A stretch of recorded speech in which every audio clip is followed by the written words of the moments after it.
Walmart is testing new technology in stores that would let people open security locks for products with their cell phones. According to Bloomberg, the technology is currently live in a few hundred Walmart stores and right now only allows employees to unlock cases without manually using keys.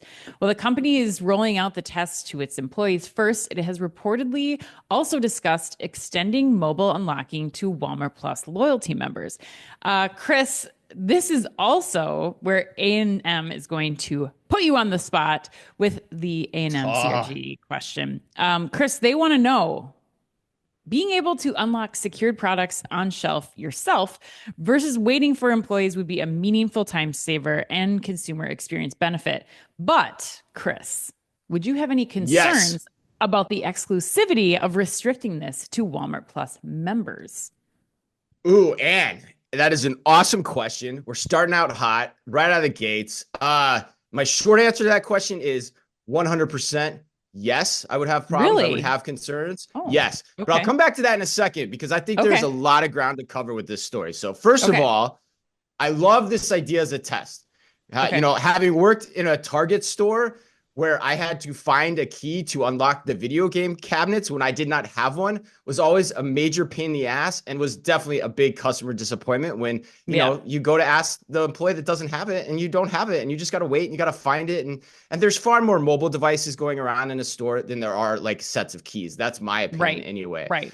So, with that said, I think enabling employees to unlock cabinets via mobile devices, uh, you can also personally identify the user that way too, which when in comparison to a key, you can give that key to anyone. You don't know who's unlocking that cabinet. So that has, shrink implications as well. So all that makes this a big win in my book from a test perspective. Hmm. But now the rumors that they're going to be again experimenting with this for Walmart Plus, I hate that idea. Oh, Because really? Walmart is, yeah, I hate it, Anne, because Walmart's essentially saying it to its customers, look, you're okay to unlock the cabinets because you're paying us $98 per year. That just doesn't smell right to me. Like, Mm. why can I get my Tide from a cabinet because I'm paying $98 per year? I'm going into Walmart. I should be able to get the same benefits. So I'm all for experimenting with the Walmart app being a tool to unlock a cabinet, but not Walmart Plus. It's not in the ethos of Walmart. And the other point I would make, even with the Walmart app, you could put some type of extra identity verification in that app to enable any consumer to unlock a cabinet. So that's why I like where this could go. But at the end of the day, I hate the idea of Walmart Plus being the conduit by which people as consumers can unlock these cabinets. What do you Yeah, think, I though? mean, You sound like you disagree.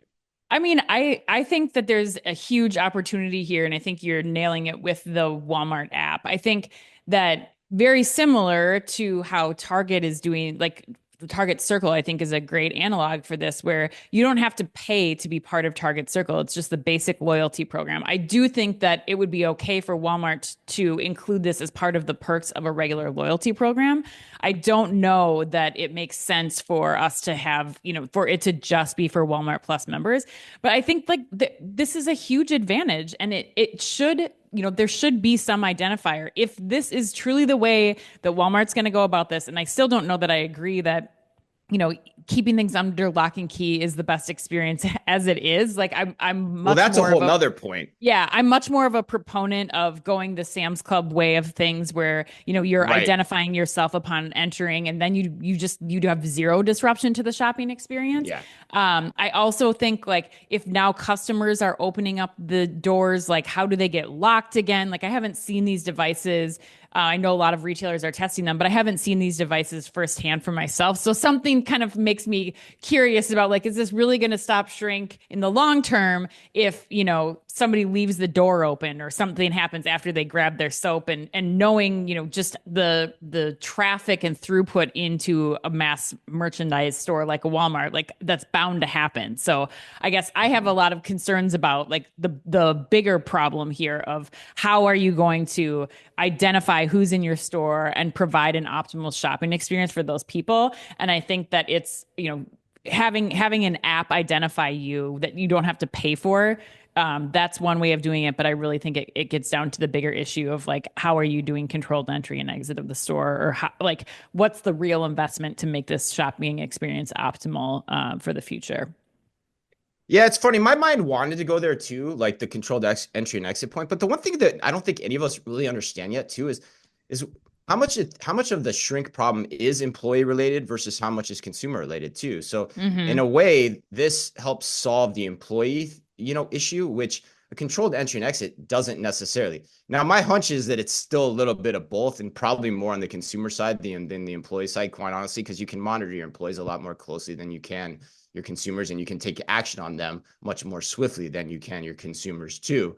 So yeah, I think at the end of the day, like you're right, like if this is the experience that we're going to end up creating, it's not a great experience. And I'd rather just, come up with some new way to identify myself at entry, like whether it's like, hey, do I have to show my ID? Do I have to give my credit card to enter? If I Hmm. don't have one, do I go to the Walmart help desk and sign up for one? So you're not limiting anyone. You're just requiring that as a step to shop. And we've talked about it a lot. Do we start to see that more?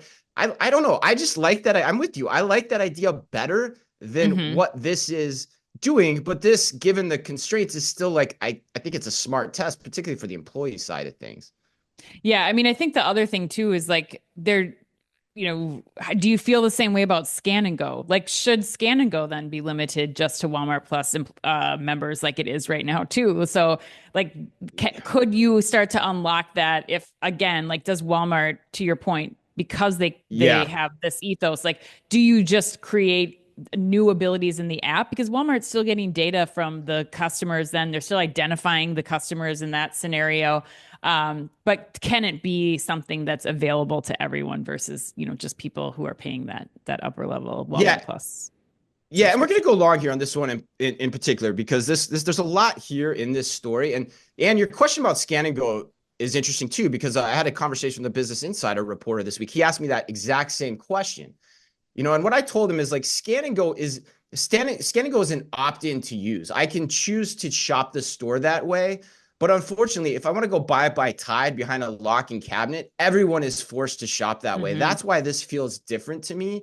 And it's asking the Walmart, it's delineating the Walmart clusters too much if you go the Walmart Plus angle to unlock the cabinet. So I don't know. But yeah, there's a lot of ground on this story that just makes your mind go, whoa, let me Yeah. stop and think about what the right approach is here.